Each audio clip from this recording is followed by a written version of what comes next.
এখন গাইস বিমান এই যে আকাশে উড়তে আছে, এখন উড়ে যাইতে আছে।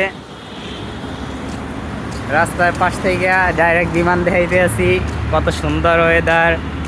আমার মনে হয় না এত সুন্দর ওয়েদারে আপনারা এর আগে আসছেন কি না আসছেন না, সব কিছুই কমেন্টে জানাইবেন।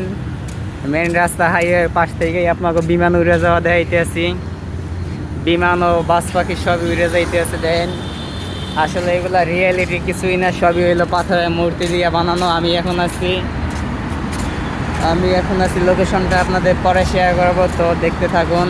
রবিন খান ব্লগের পাশ থেকে আমি রবিন খান আপনাদের সাথে বরাবরের মতো আসছি। দেখুন, ট্রাফিক সিগন্যালগুলো সব নিয়মিত গাড়িগুলো চলাফেরা করতেছে।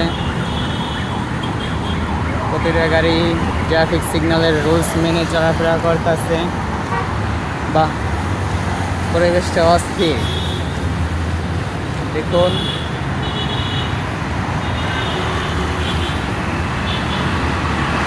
তো বিএনপি সরকার ক্ষমতায় আসার পরে অনেক কিছু উন্নয়ন হইতেছে দিন দিন। তো সরকারের পাশে থেকে সবাই উন্নয়ন হওয়ার প্রতি সহায়তা করবেন, এবং সরকার যথেষ্ট চেষ্টা করতেছে উন্নয়ন করার জন্য। ট্রাফিক সিগন্যাল সমস্ত কিছুই ঠিকঠাক মতো মাইনে চলতেছে। প্রতিটা সিগন্যালে এখন আর পুলিশ দাঁড়ায় থাকা লাগে না। প্রতি সিগন্যাল পিছি এখন পার পিস সিগন্যাল পিছি ট্রাফিক সিগন্যালগুলো ঠিক করে লাগতেছে বা মেরামত করতেছে।